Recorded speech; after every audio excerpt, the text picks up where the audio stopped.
It is super to be here this morning. When and whether you guys know this or not, it's a big deal for a pastor to give up his pulpit, and I take that as a great honor for Jim to give me this opportunity. But it's wonderful to be here. If you have your Bible and you want to turn to the Scripture and follow along, we'll be in 2 Kings chapter 5. But I couldn't help but think as I was sitting there and worshiping, there are no two churches that are exactly alike. I've had the opportunity to worship in Ukraine and in India and in Honduras and across the country. And in fact, last week, Zany and I were worshiping in a church in Lahaina, Maui. Our 3 wonderful kids gave us a retirement trip to Hawaii. So once in a lifetime trip, and one of the very interesting things was they had 5 teen and preteen girls doing the hula during worship, doing How Great Thou Art. And just a wonderful treat for you this morning. Zany's going to come up and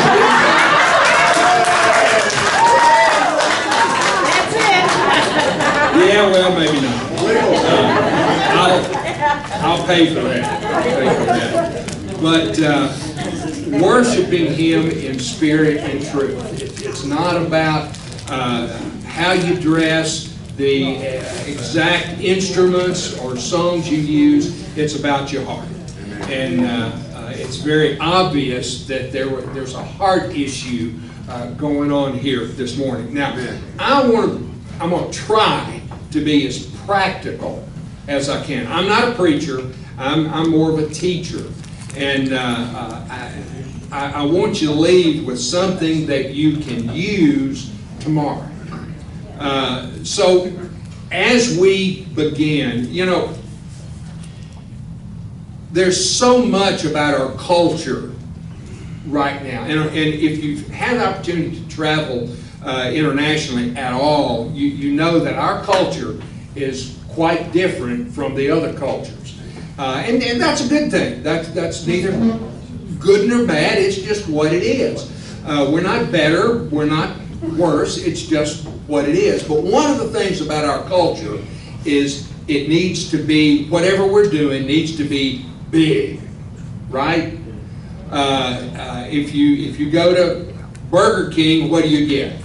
Whopper.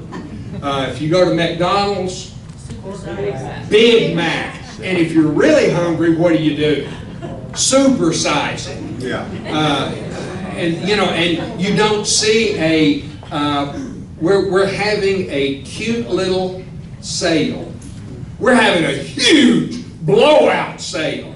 Everything has got to be bigger. But there are some things where small really is important. I dare say that almost everybody here has a very small computer in your pocket, right there in your hand. It's called a smartphone. A lot packaged in that. Today, we even have, this is mind-blowing, we even have what are called nanobots, little tiny machines that can be put in your body and do stuff. I don't get that, but it is mind-blowing. But the Bible also addresses small. Small can be good. If you look in Mark chapter 4, verses 30 through 32, Jesus, in talking to the 12, it says, and he said, how can we illustrate the kingdom of God, or what parable can we use to describe it? It's like a mustard seed that when sown in the soil is smaller than all the seeds on the ground.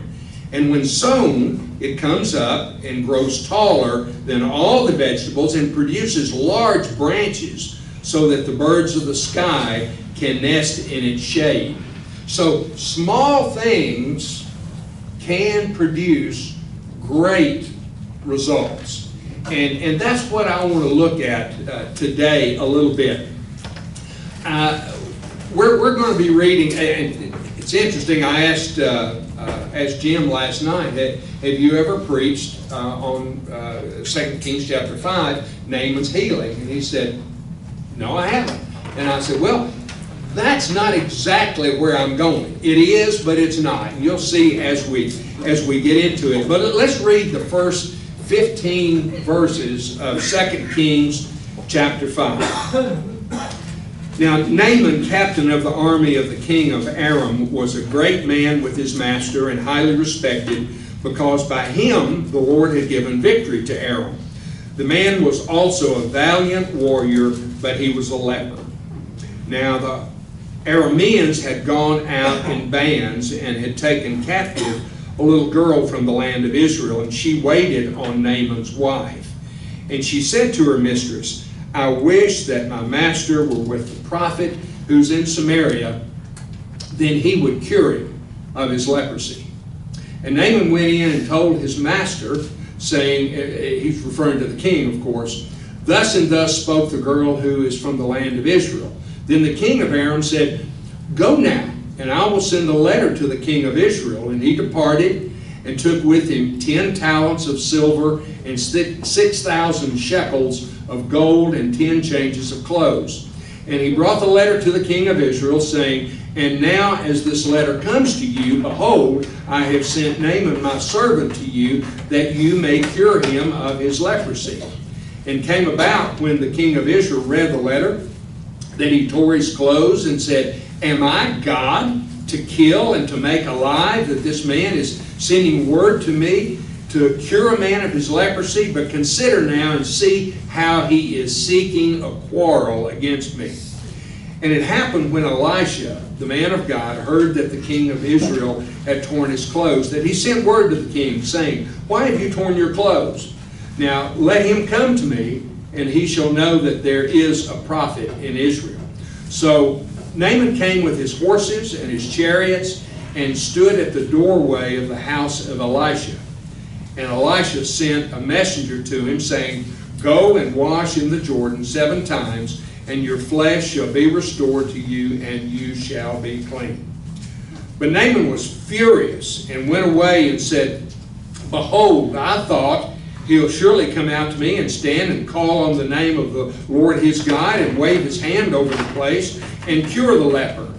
Are not Abana and Pharpar, the rivers in Damascus, better than all the waters of Israel? Could I not wash in them and be clean? So he turned and went away in a rage.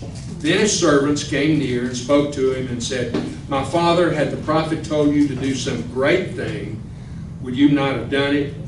How much more then when he says to you, wash and be clean? So he went down and dipped himself 7 times in the Jordan, according to the word of the man of God. And his flesh was restored like the flesh of a little child, and he was clean. When he returned to the man of God with all his company, and came and stood before him, he said, behold, now I know that there is no God in all the earth but in Israel.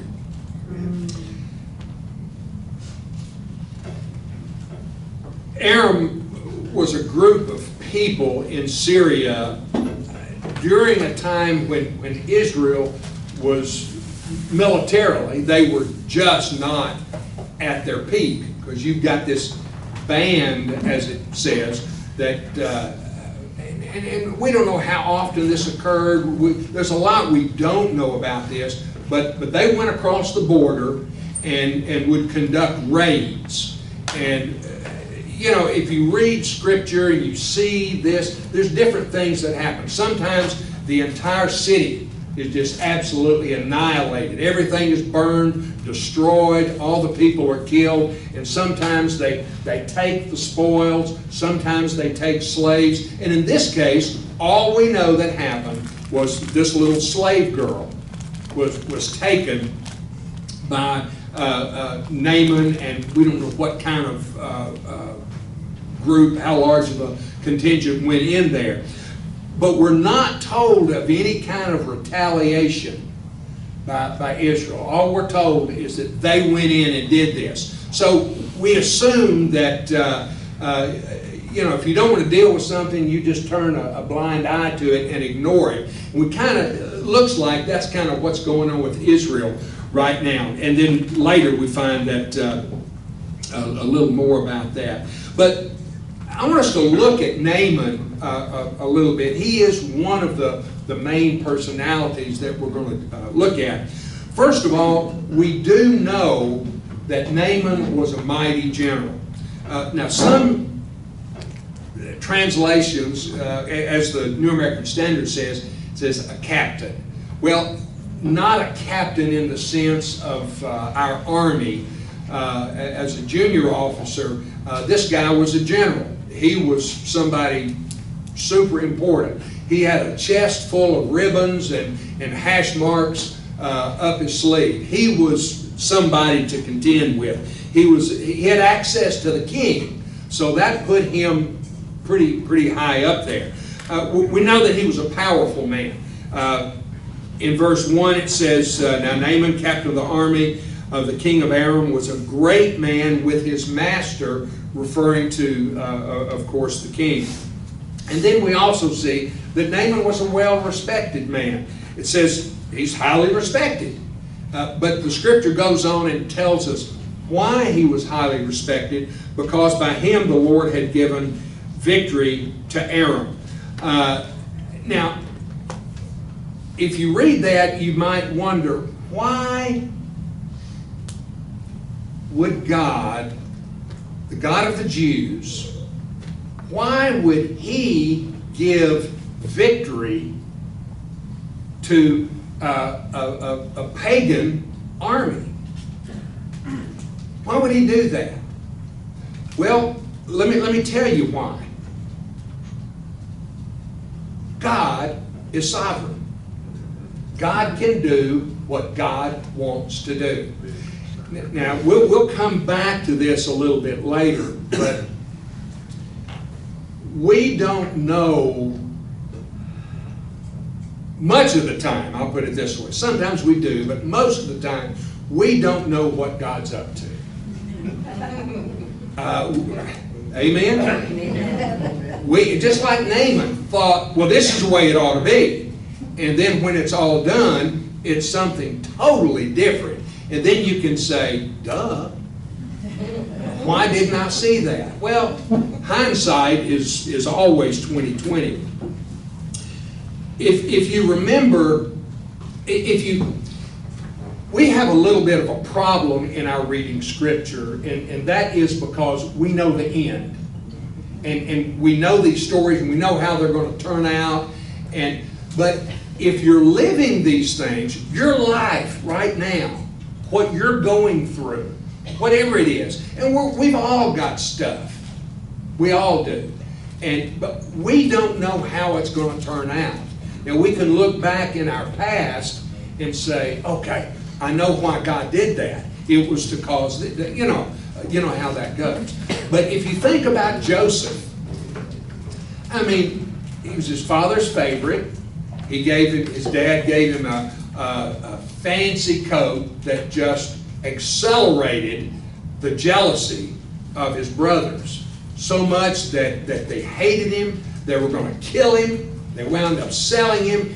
And can you imagine Joseph being in this pit thinking, what have I done? And then sold into slavery in Egypt. Where is God in all this?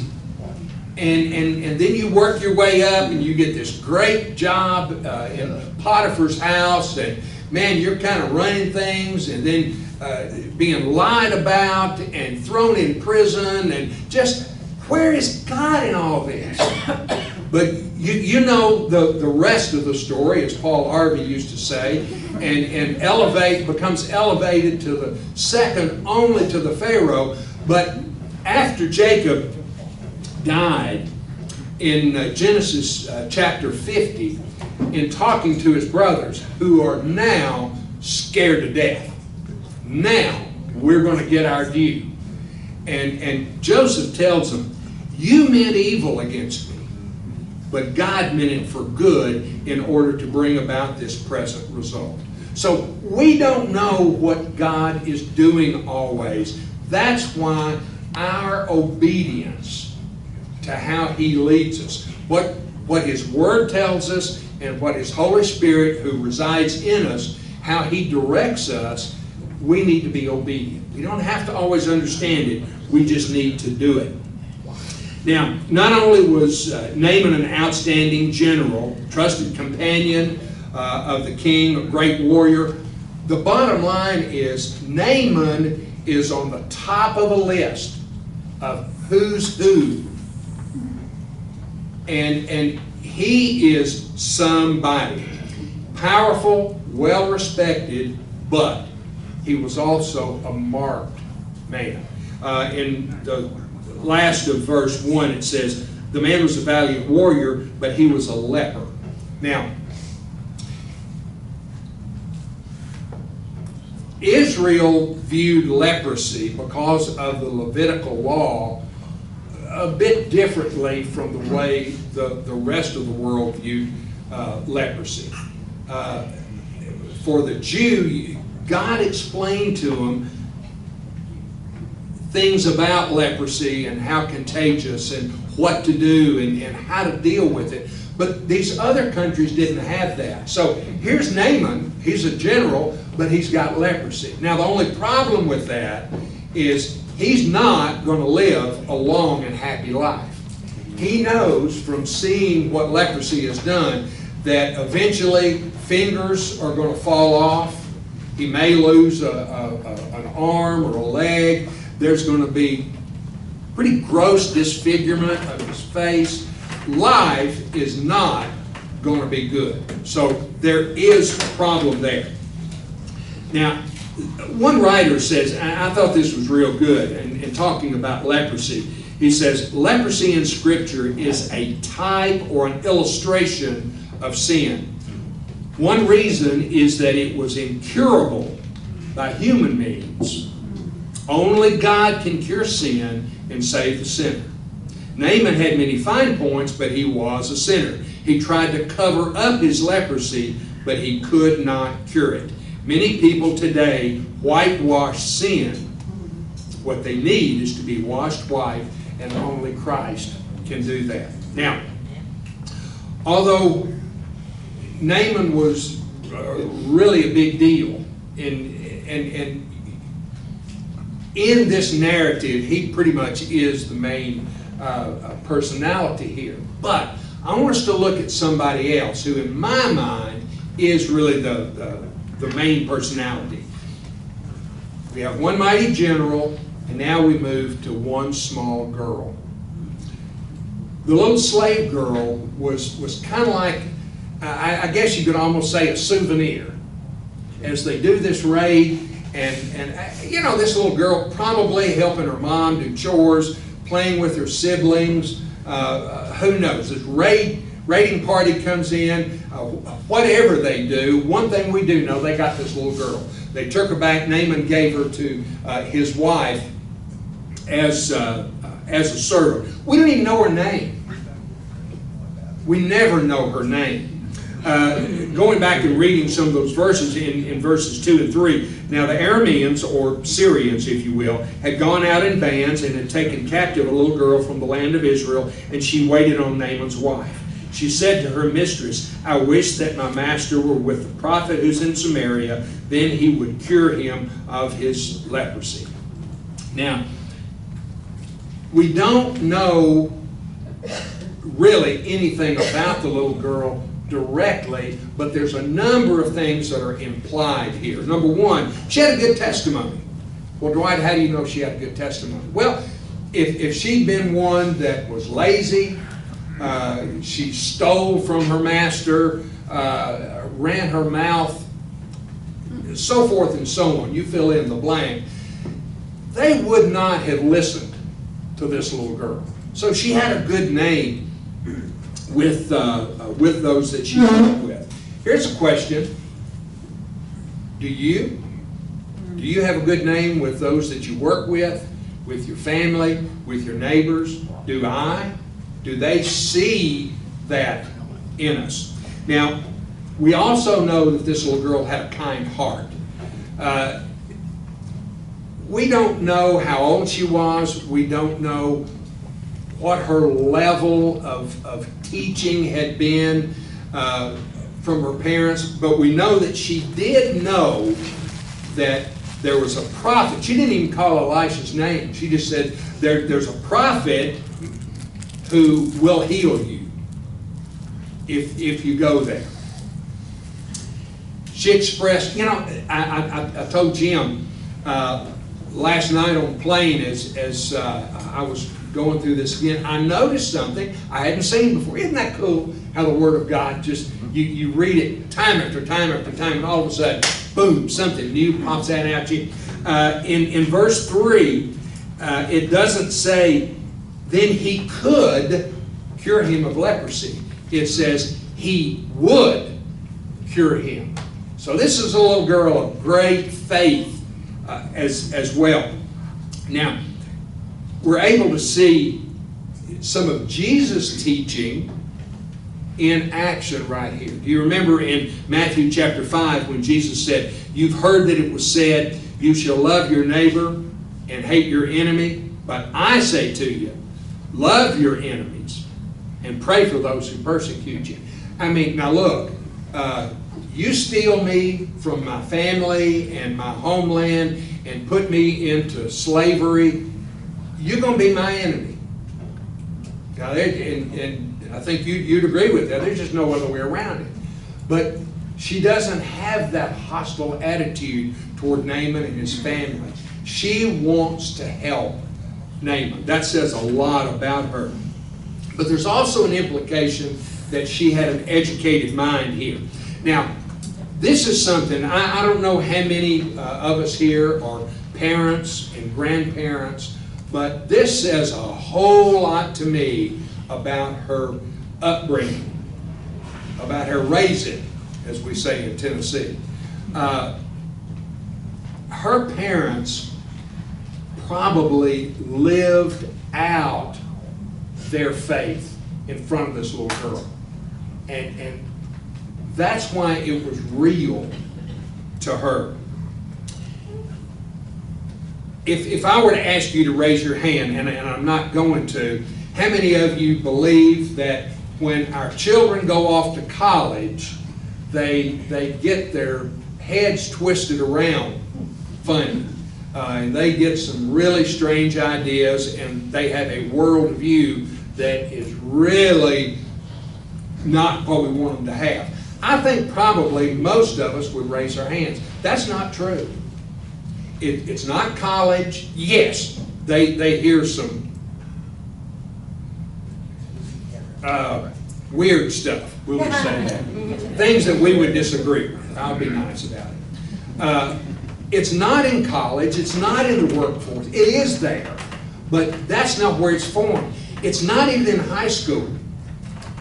A survey has shown that young people's worldview that sets them on the path for life is formed by the 9th grade.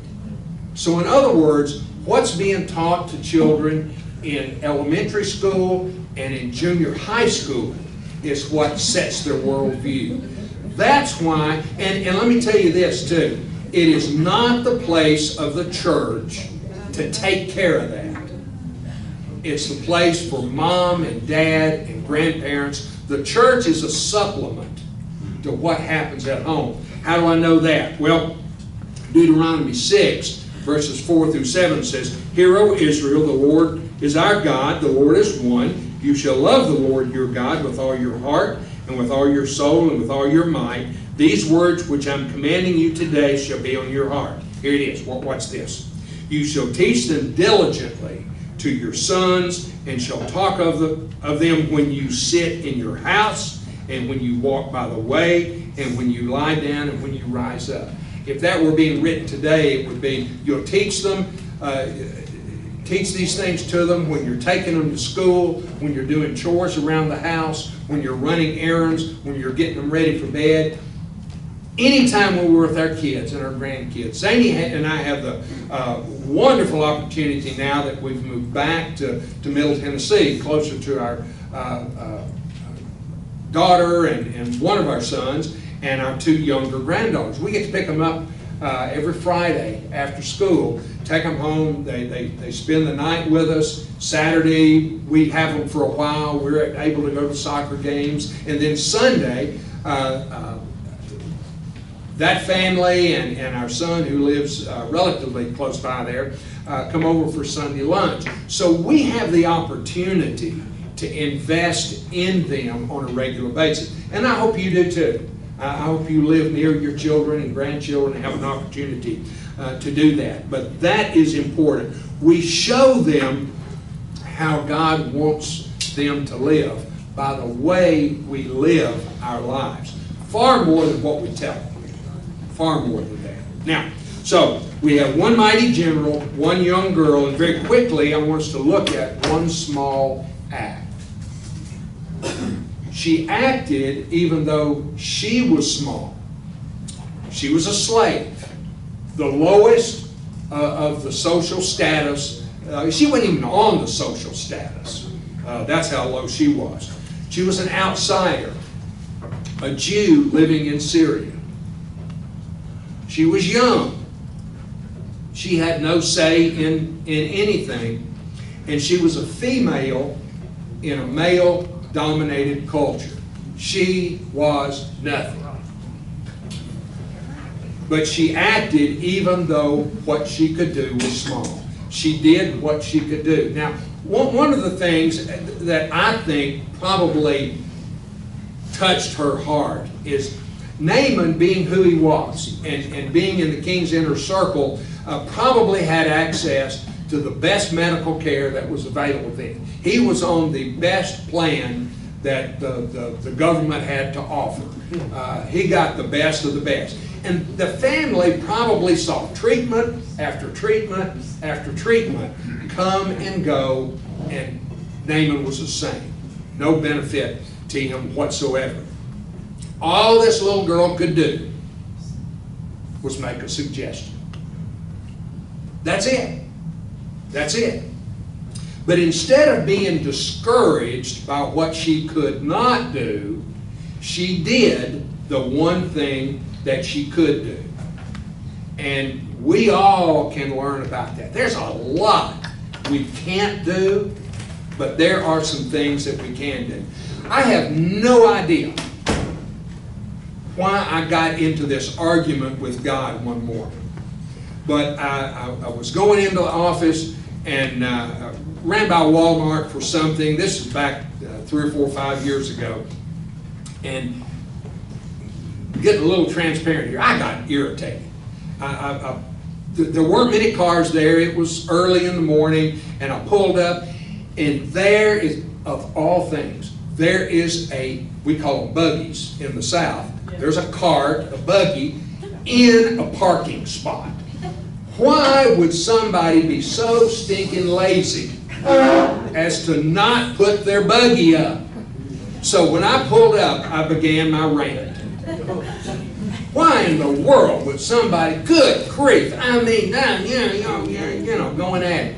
So I go in, get whatever it was I was getting, come back. Well, when I come out, it's still there, and I go at it again. And so I got in my car, and I'm carrying on, and I start to pull out, and this voice, just as clear in my head, said, "Why don't you move it?"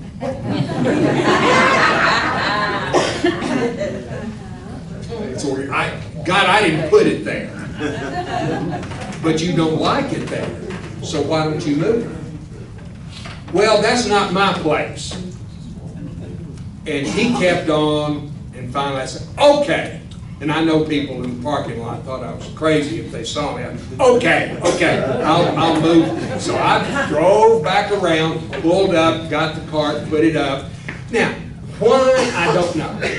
I have no idea. other than, I think God in part was teaching me, just when I tell you to do something, you do it.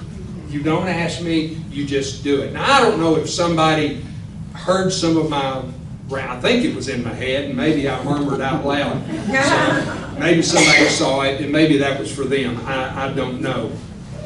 But she acted even though the stakes for this situation were very high.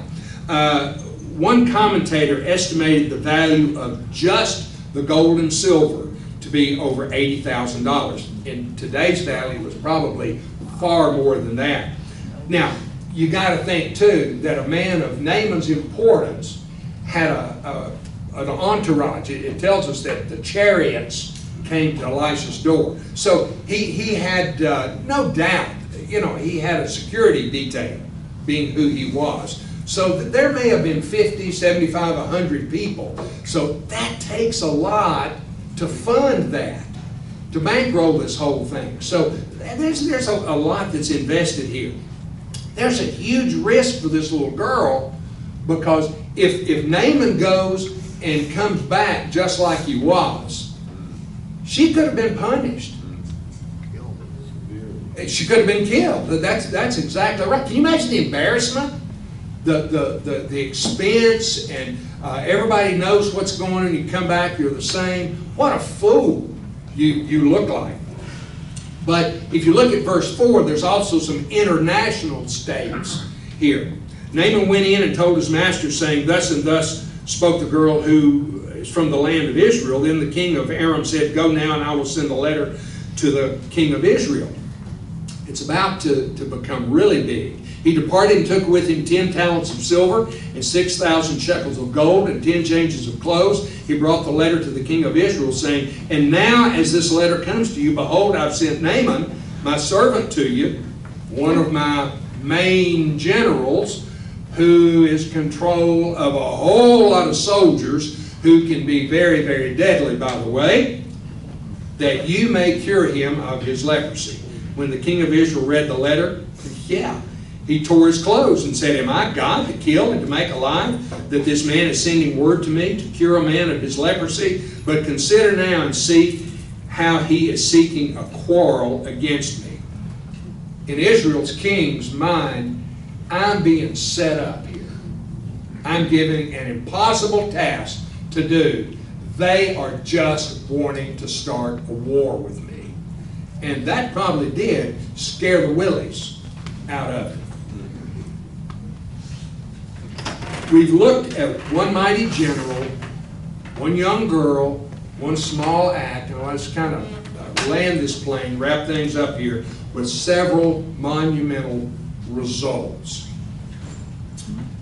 First of all, Naaman needed some serious adjustments. And I don't mean by going to a chiropractor. Naaman had a heart and pride issue. I mean, he's incensed when Elisha, first of all, doesn't even come out to meet him. Sends a servant and tells him to go wash in this dirty Jordan River. Does he not know who I am? How dare he? Just a slap in the face. And it says here that he went away in a rage. And I'm thinking that probably in Naaman's mind right now, he said, "We're going to deal with you people right now."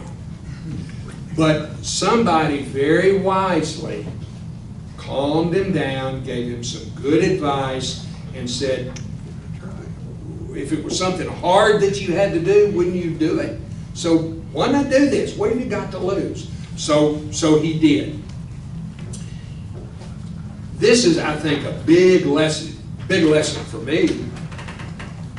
That little deal with the Walmart cart, I was too proud to move that. I should have done it when I pulled up and saw it. If it bothered me, why didn't I just do it? God had to he didn't paddle me, but he did thump me on the back of the head and just say, "Look, we all have a tendency at one time or another to get full of ourselves and become very self-important and have the idea, and it's becoming more and more prevalent, that the world revolves around me. Hey, I got news for you if you didn't know this. No, it doesn't. It revolves around Him. It's all about Him. We need to get emptied of ourselves. We cannot come to Christ full of ourselves. Well, we can come full of ourselves, but we need to ask Him to empty us and to fill us with Him, not with ourselves. Now, that was a good place for an amen, y'all. Amen. Thank you. Result number 2. Naaman was healed.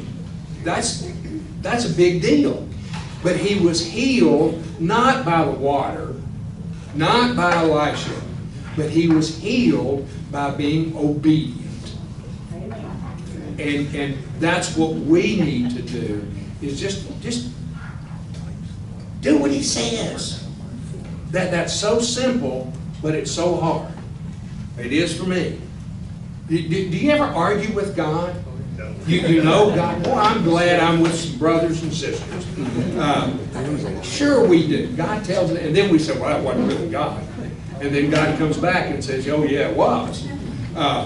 You need to do this. But I have to confess that sometimes I still just say, not going to do it. Now, what bothers me about that is there will be a day when I will stand before Almighty God, and He will bring that up and say, Dwight, do you remember when I said, and it wasn't that you didn't hear me, you said no. Do you remember that?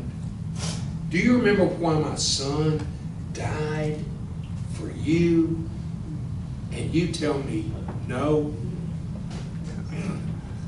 That pains my heart, and I know it pains his. So he went down and dipped himself 7 times in the Jordan according to the word of the man of God, and his flesh was restored like the flesh of a little child, and he was clean. Result number 3, the little girl in the nation of Israel suffered no harm. Now we don't know if Naaman goes back and has this huge celebration and party and maybe gives this little girl her freedom. We don't know. There's nothing said about that. And there's nothing expected of that. All we know is that he was healed and she wasn't harmed. But result number 4, and this is the big one, most importantly, God was exalted and glorified. That's what we need to do about everything we do. When he returned to the man of God with all his company and came and stood before him, he said, behold now, I know that there is no God in all the earth but in Israel. Amen. And it goes on and speaks of him taking back dirt from Israel to build a memorial and probably to worship there. There's a number of things that we can learn from these scriptures here. Now, I'm going to take a little bit of literary license here. I want to believe that this little girl, of course, when Naaman came back and he's clean, she's got to just be beaming. Yeah. But I think she grew up, maybe continued in slavery, and had a little girl of her own. Maybe had several.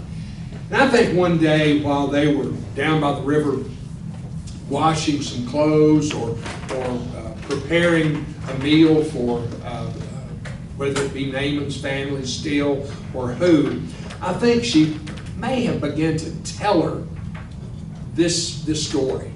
And honey, let me tell you what happened when I was your age, when I was a little girl.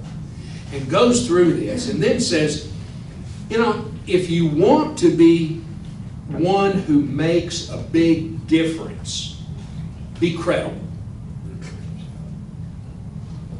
If I had have stolen, if I'd have lied, if I'd been lazy, if I'd done all these things that had been contrary to what Mrs. Naaman wanted me to do, they would have never listened to me in the first place. So for you and me, if we want people to listen to us about Christ, and for us to have a credible witness and testimony for somebody, we have to be credible in our lives.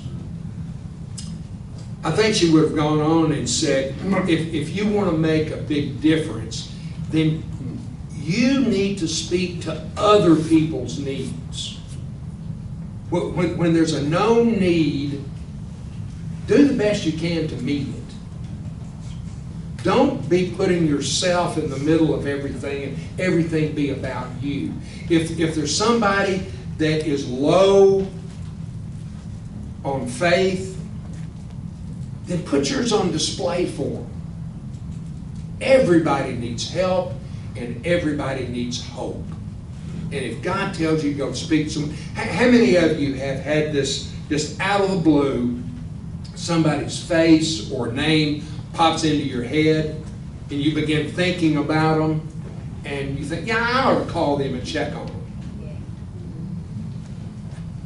There's a reason for that. We ought to do it. That's simple.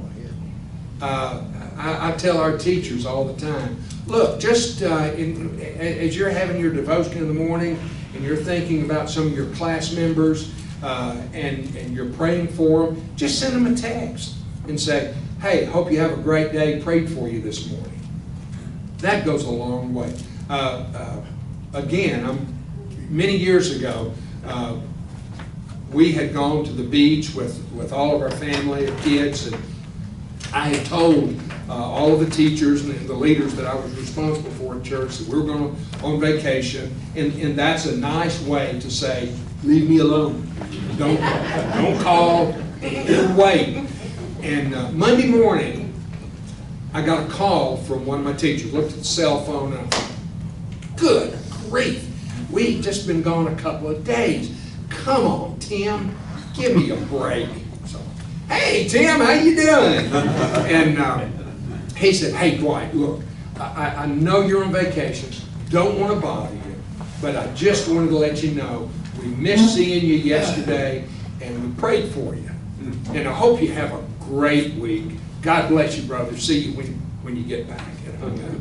And I thought, you jerk. I wasn't talking about him either. But those kind of things. And I remember that years later, and I've told that countless times.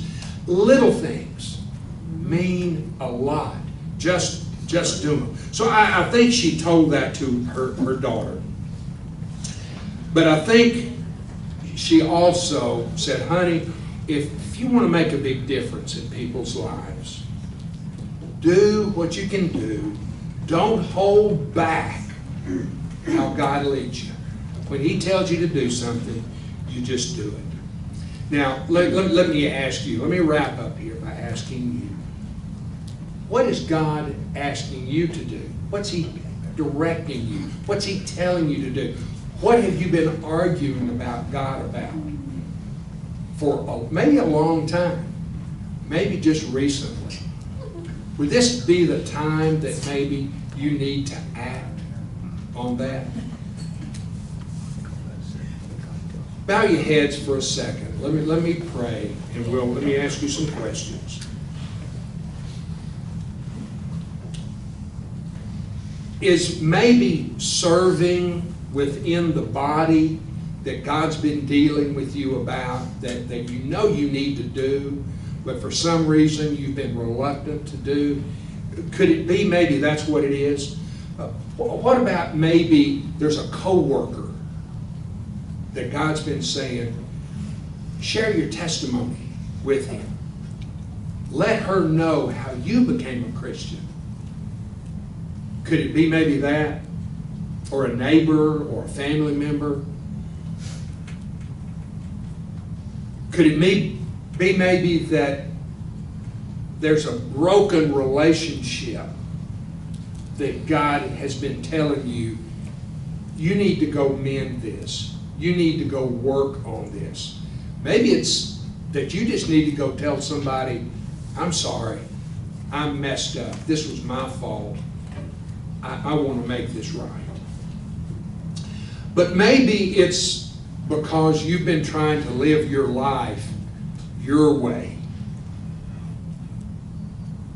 He's been talking to you about emptying yourself of yourself and becoming filled with Him. Maybe it's time that you just gave God complete control of your life.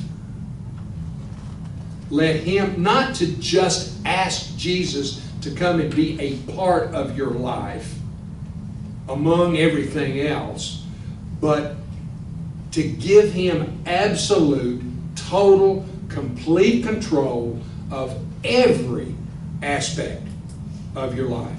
Your choices, your decisions, and most importantly, your eternity. Father, we know that you don't call us to do great things. You call us to yourself. You call us to a great Savior. You call us to just come to you and be obedient however you call us. And Father, our desire is always to be obedient to you. But Lord, so often we let our flesh and our own desires get in the way. And I just pray this morning that whatever those issues that we might be dealing with are, could be pushed aside, and we can put our focus on you to do even the smallest thing that you call us to do.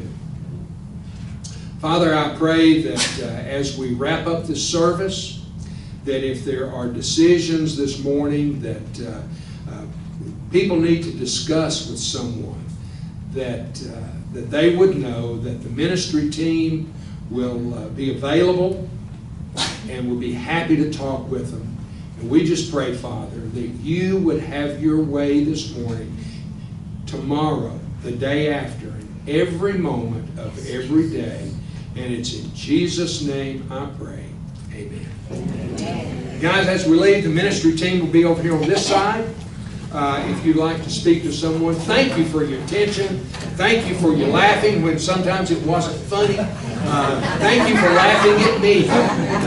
God bless you guys.